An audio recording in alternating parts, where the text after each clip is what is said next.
Okay, good evening, everybody. This is the Coaches and Coxswains meeting for the Eastern Sprints, which is brought to you by the Intercollegiate Rowing Association and held on Lake Quinsigamond in Worcester on Sunday, May 17th. This regatta is held out of Regatta Point, located at 10 North Lake Ave in Worcester, Mass. My name is Thad Gamula. I am with the Quinsigamond Rowing Association, and I will be assisting in presenting the material tonight. I am joined by Laura Kunkemuller, the Intercollegiate Rowing Association Commissioner, Patrick Diggins, the Regatta Director. At least he was just here. Kathleen Crow, the Chief Referee, Kaylee Durham, the Intercollegiate Rowing Association Director of Operations, and several of the officials for the regatta.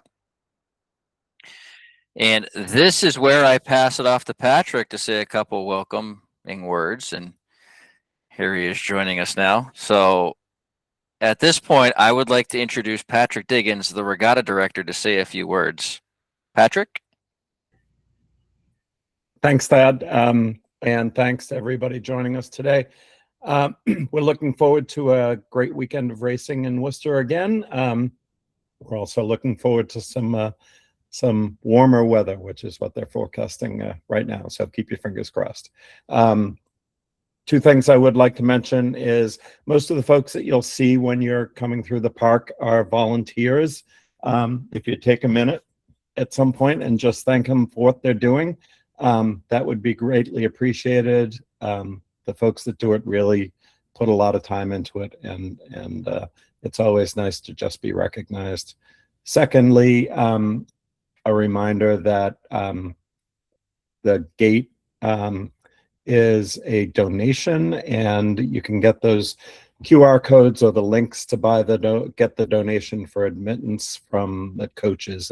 Coaches, if you'd share that with all of your athletes and supporters, would really appreciate that. Again, looking forward to seeing you all this weekend. Thanks, Thad. Great. Thank you, Patrick.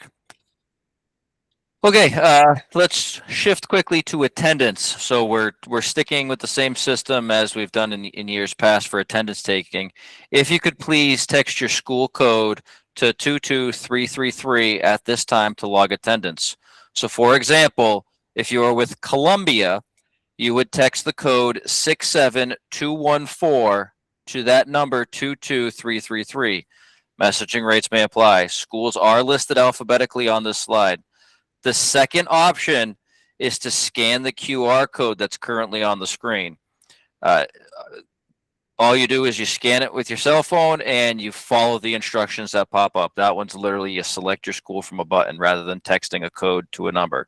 So whichever way is easiest, please, at this point in time, submit your attendance. Either way will work. And if for some reason you do not see your school name on this list, please just email me at thadgamula@qra.org for your attendance so I can log it manually. So while we wait for those to roll in, I would like to point out that the question and answer function, so as you may have noticed, camera, microphone, and chat have been completely turned off for this presentation for everybody except for the presenters. We ask if you do have a question during the presentation, please enter it in the Q&A function, which can be found at the bottom right hand of your screen. It's a 9-dot little icon. If you click that, it will open the meeting tools, and you can find the Q&A tab there. We will try to address all of those at the end of the presentation. So as we go along, or you have a question that comes up, please submit it through there, and then we'll address it at the end of the presentation. I do also want to ask one special request this year. Coaches, at the end of the presentation, we ask you stick around. We have a couple more bits of talking points Laura has for everybody. So please, at the end of the presentation, coaches, please stick around. Okay, I think that's plenty of time. I see attendance rolling in, so we will move along. Coaches, this is another one for whoever's driving the trailer to really focus on. We've had several issues this year with trailers arriving. As a reminder, This is the map that comes along with everything in the regatta packet. Please, you are not to travel north on Lake Ave, which is the road that runs parallel to Regatta Point, to access the parking area. You are to come from Plantation Street and turn down North Road, which is through the hospital. At the bottom, you will wait for the detail officer to direct you directly across into the parking lot.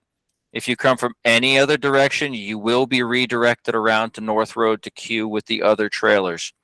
At no point are you to wait on North Road for the gates to open. If you're there early, you have to go to Corazini Boat Ramp at Donahue Rowing Center. The hospital last weekend has actually put out cones to block trailers from parking at the bottom of North Road. So please do not show up early and wait for the gate to open.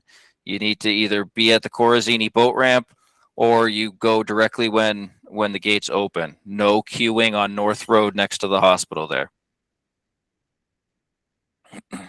Okay.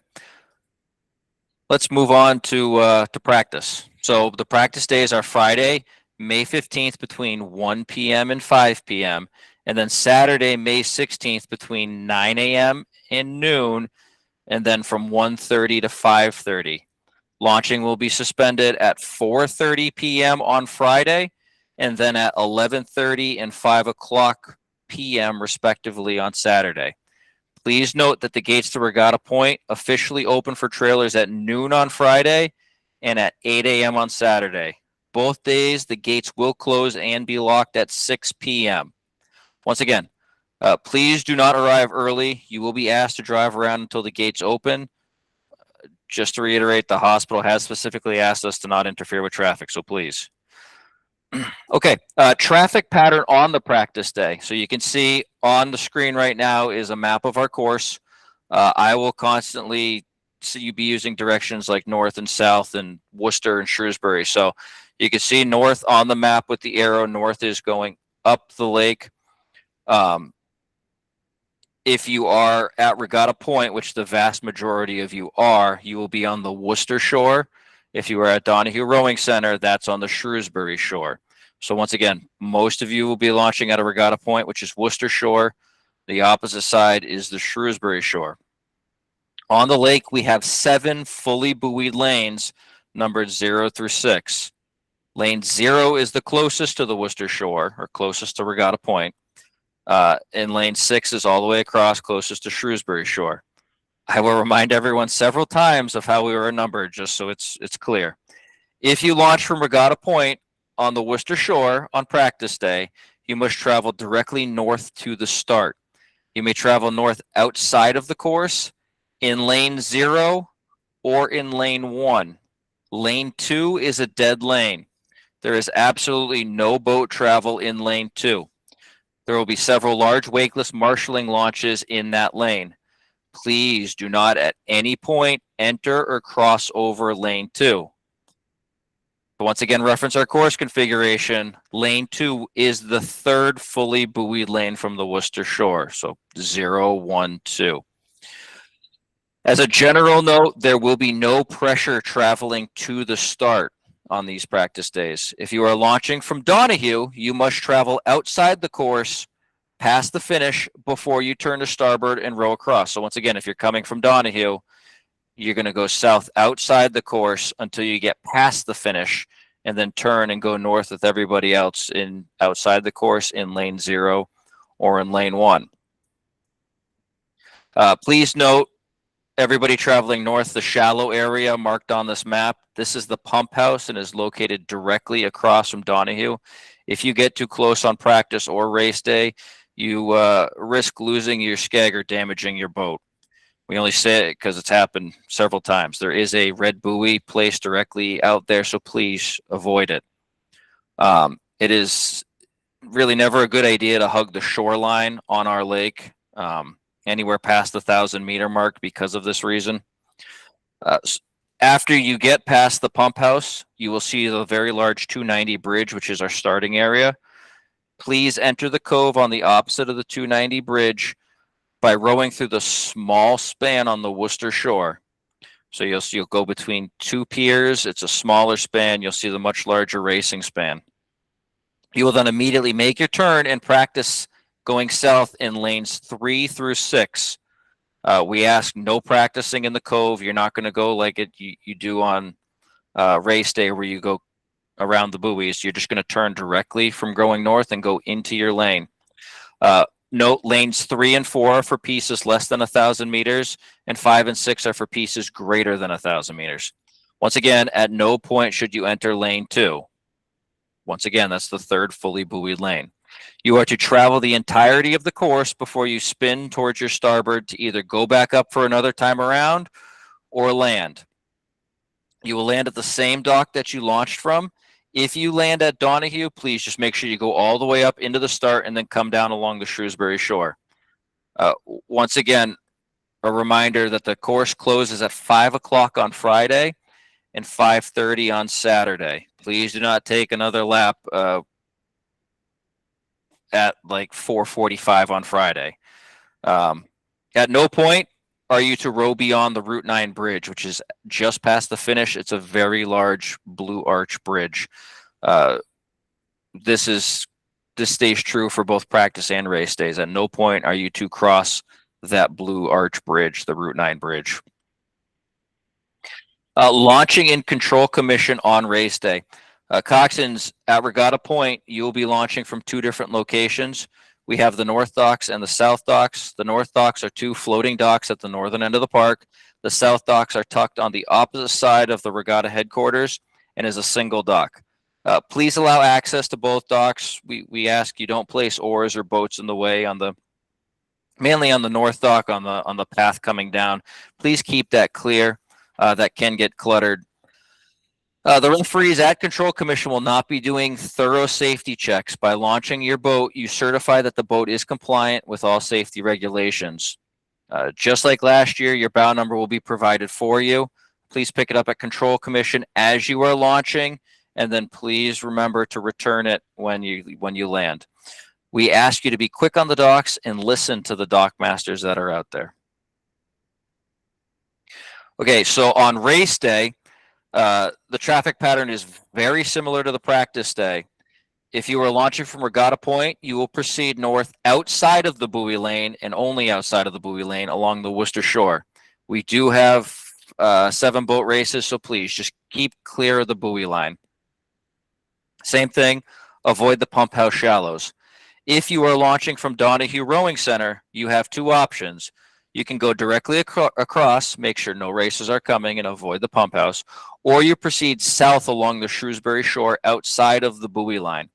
The main difference for people rowing out of Donahue between race day and practice day is that on race day, you are not allowed to go further than the 1,500 meter mark. You will turn before the 1,500 meter mark, go directly across the lake, and then proceed north with everybody else coming out of Regatta Point. Once again, I can't stress it enough, please watch out for the shallows at the pump house. After that pump house, all crews will once again enter the warm-up cove. So on the screen here is a zoomed in picture of our warm-up cove. Same as practice day, you're going to enter through that small span between the piers on the Worcester shore. There's absolutely no pressure pieces going through the bridge. I repeat, no pressure going through the bridge. Once you enter the start cove, you will see 3 large white buoys in the center. The traffic pattern is clockwise around these buoys. Please keep your head on a swivel. It can get very congested at times. At the same time, I'd like to call your attention to the red shaded polygon on this page. That's the far back end of the cove. We ask you to stay out. Basically, if you go too far in there, you can get out of earshot of the officials, and we don't want anybody to have to go chase you, and we don't want you to miss your race. We have placed a white buoy out there, so please don't go beyond that singular. It's a very large white buoy. Do not go beyond that into the back cove. The marshals who are up there will gather you before your race is called and have you line up in numeric order. When your race is called and you are directed to do so, you will enter the course between the Shrewsbury shore and the easternmost pier of the bridge.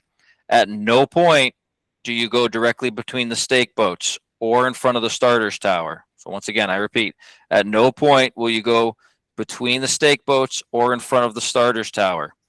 After you get past the pier, you will turn your boat to starboard and row into your lane. Then once again, turn into your lane. And at this point, you can do your practice starts as time allows. Here is another view of that 290 bridge from the starting cove. So basically, this image shows if you were standing or sitting in your boat directly in the middle of those 3 white buoys that you go clockwise around. You can see on to your right is the Worcester shore.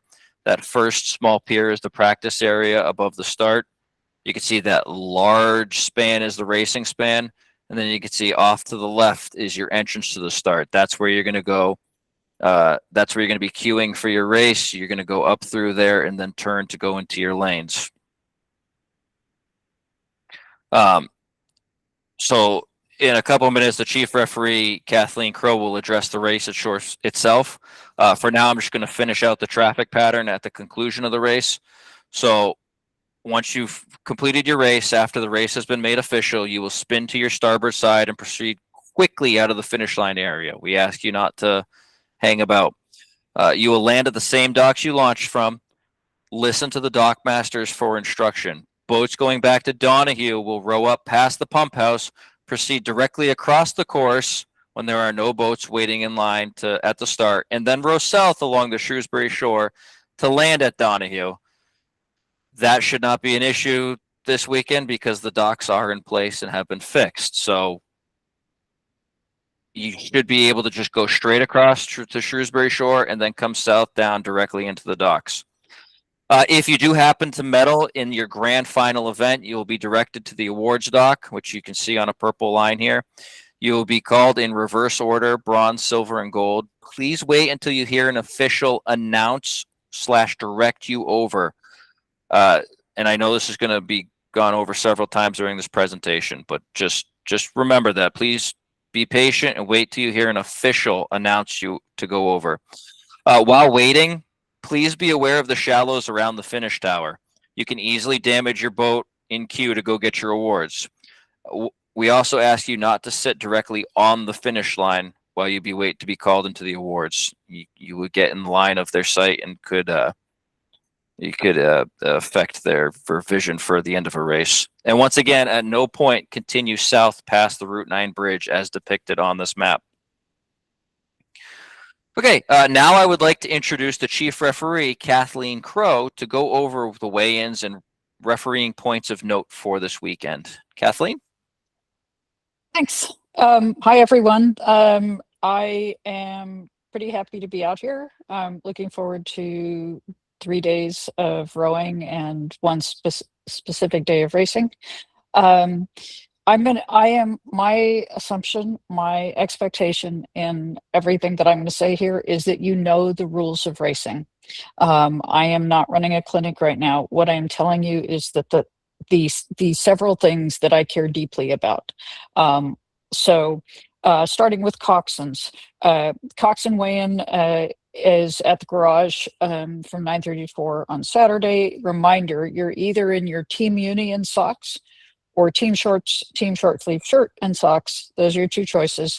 Also remember that we're not fond of you changing clothes in front of us. So if you're gonna have to do some clothing shifts, there are bathrooms you can go to, or you could plan ahead. We will provide sand. We are telling you that we don't want to provide more than 2 pounds of sand. Within a fairly good approximation how much weight you're going to have to carry. So please come prepared with dive weights or barbells or whatever it is you feel like you need to carry. We will tape it together and make sure it's one package. It cannot be something that has a use in your boat, so not your wrenches. So that's weigh-ins. Let's see, start area. Here's another thing we care deeply about. We will be quiet in the marshalling area. You don't want to hear us. We don't want to talk to you. We want to give you your space for you to be ready to race. The deal that we're making with you there is that means we expect you to know what time it is and know when you need to queue up 10 minutes before your race, we expect you queued up on the Worcester shore, getting ready to come through the bridge.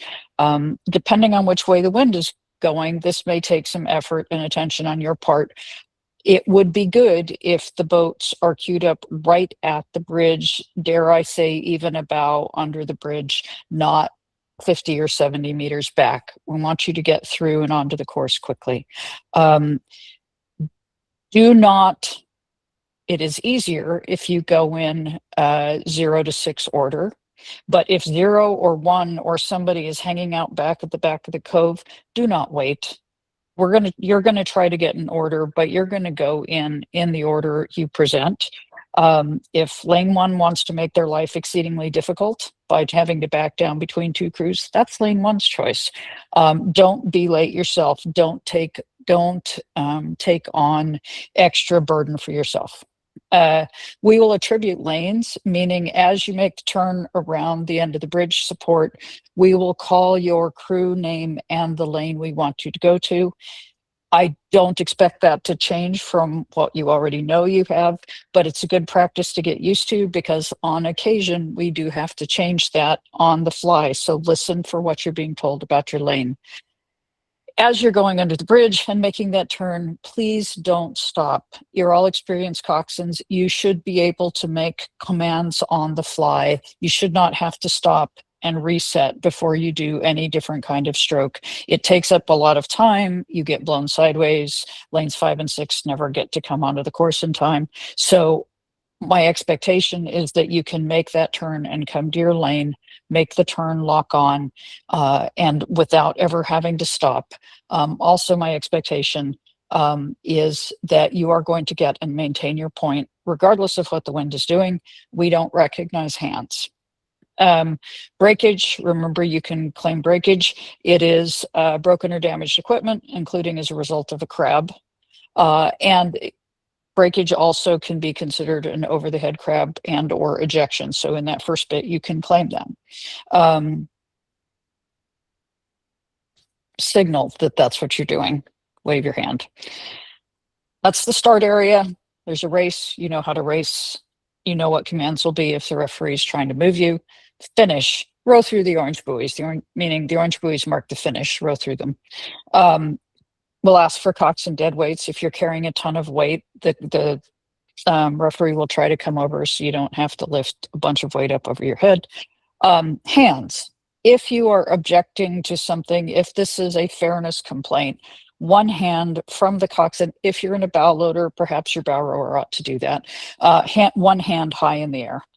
If there is a medical problem, this is not the time to be gentle and elegant about this. This is the time to wave lots of hands and yell.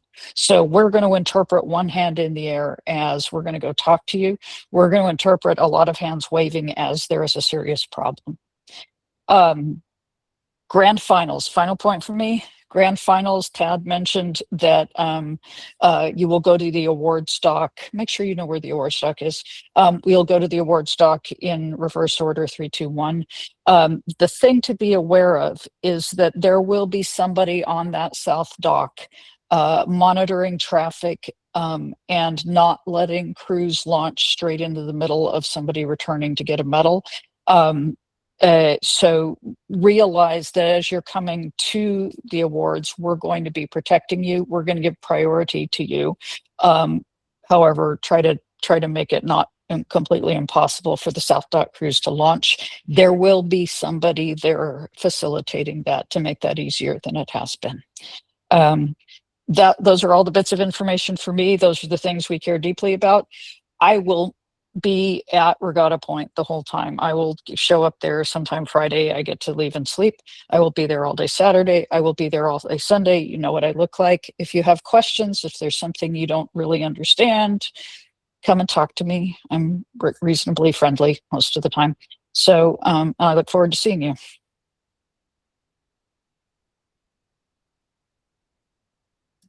Great.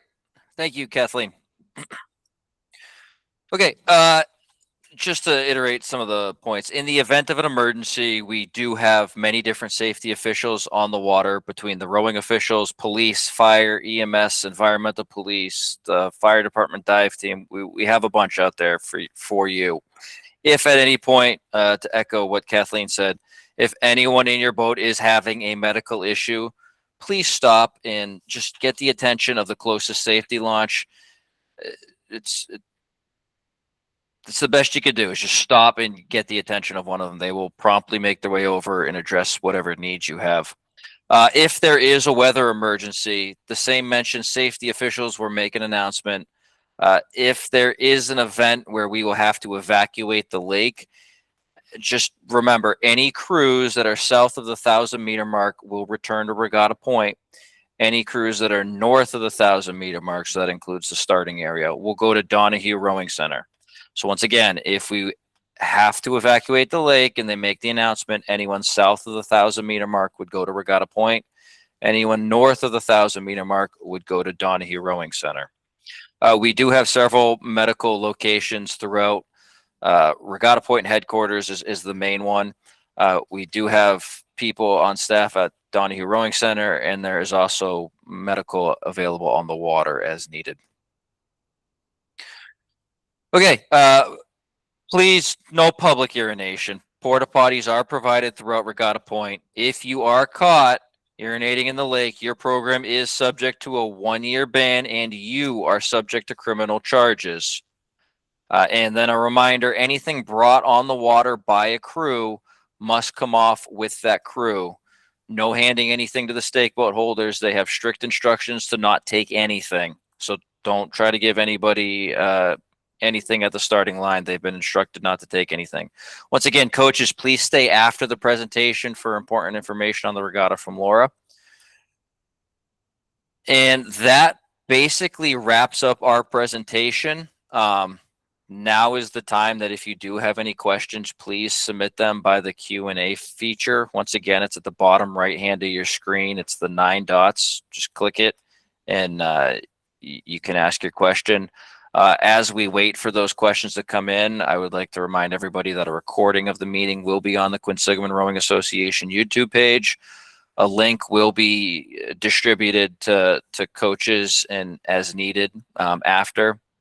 There is a new course tour video available on the YouTube channel for those of you who have not been here. And to echo what Patrick said, I put the weather in for this coming weekend, so we have quite a bit of shift. Okay, yeah, the one question we did have was just answered, but what is the breakage zone distance? It is 100 meters. The buoys do change from red to white. Our crews warming up, obligated to come to a dead stop and wait for a race to go by before continuing up the start. Yes. If you are well away from the course and you are gliding, we're probably going to just say, fine, you don't have to check it down hard. But if you're up near the course, the expectation is that you stop.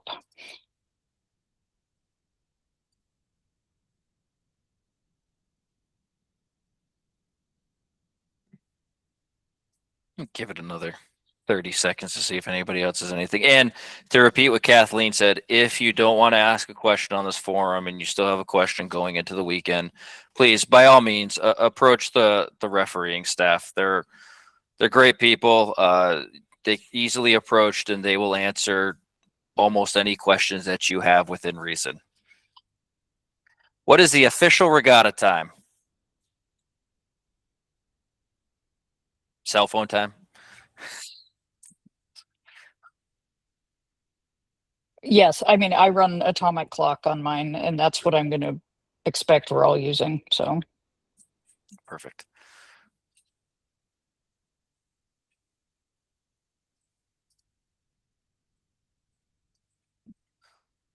Okay.